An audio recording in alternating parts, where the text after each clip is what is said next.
Bonjour mes très chers compatriotes. N'oubliez pas de liker et commenter. Objectif 1 milliard d'abonnés. Parce que c'est notre projet. Vive la République. Vive la France.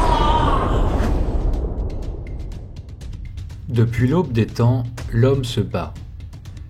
Il se bat tout d'abord pour se nourrir, survivre, mais les premières disputes pour du gibier, un butin ou un territoire lui firent réaliser que le poing n'était pas le meilleur moyen ni le plus efficace pour remporter un combat. Les premiers hommes s'armèrent de bâtons et réalisèrent alors qu'ils pouvaient frapper plus fort et plus loin. Cette découverte amena l'homme à développer de nouvelles armes afin d'infliger toujours plus de dégâts à l'adversaire. L'homme se mit à affûter ses bâtons, tailler les pierres et procéder au premier assemblage d'armes, aussi bien destinées à la chasse qu'à la guerre. Cette période préhistorique vit également le développement d'arcs et de flèches qui permit à l'homme de tuer un animal ou un autre être humain à une distance appréciable. L'introduction du bronze vers -2500 avant Jésus-Christ, puis du fer aux alentours de -1200, firent rentrer l'humanité dans un premier âge de guerre.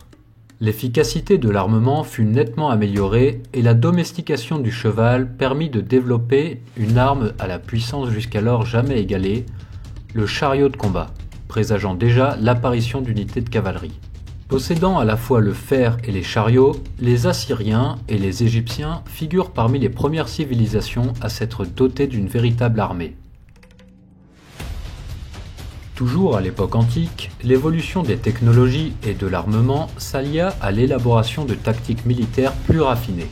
L'exemple le plus probant est celui de la phalange grecque. Cette formation compacte de combattants armés de longues lances était impénétrable pour toute infanterie ou cavalerie ennemie.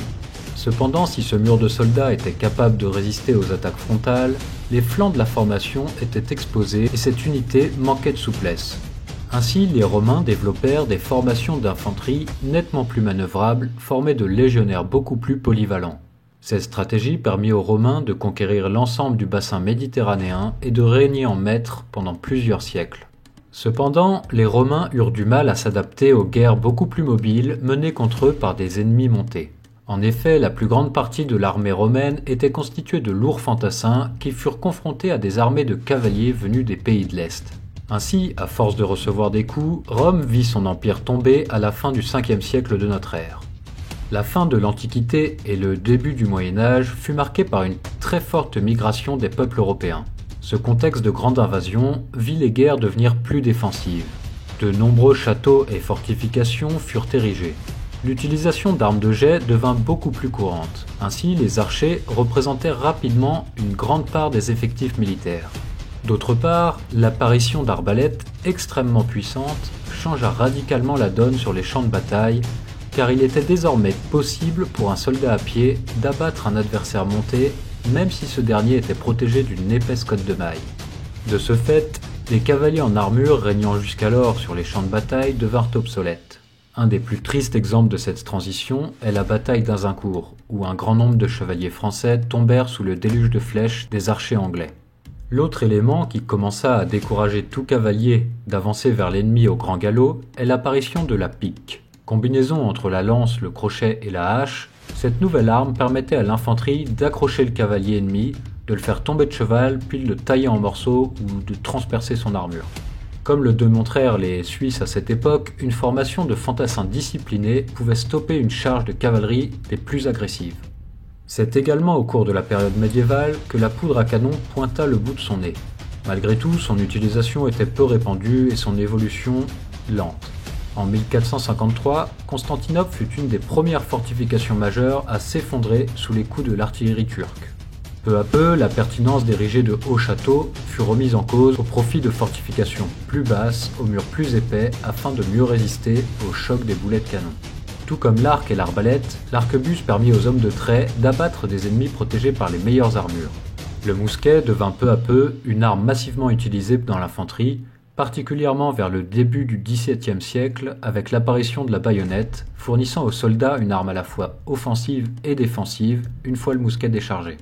Dès lors, la plupart des autres armes destinées au combat rapproché tombèrent en désuétude.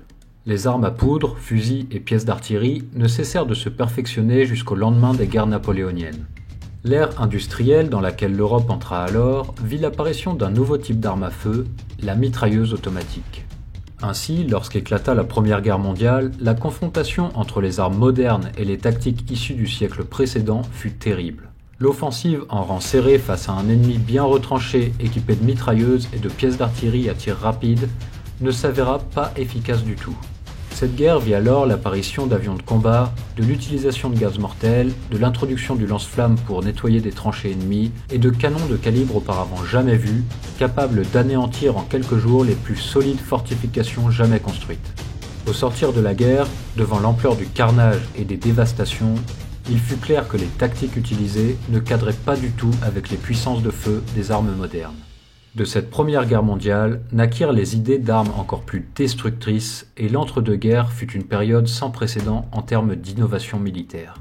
Lorsque débuta la Seconde Guerre mondiale en 1939, la terre, le ciel et la mer s'emplirent de nouvelles armes préfigurant celles utilisées par nos armées actuelles. Les porte-avions, les sous-marins, les bombardiers, chars d'assaut, etc. Jamais auparavant, l'homme n'avait créé pareils outils pour tuer son prochain. Et cette quête d'une arme toujours plus puissante atteint son paroxysme le 6 août 1945 avec l'utilisation d'une nouvelle arme qui tua 75 000 personnes en une seconde, la bombe atomique. Ainsi, depuis l'aube des temps, l'homme n'a de cesse de développer de nouvelles armes toujours plus meurtrières et il semble que cette quête ne s'arrêtera que lorsque l'homme disposera de l'arme capable d'anéantir toute vie. Puisse ce jour ne jamais venir.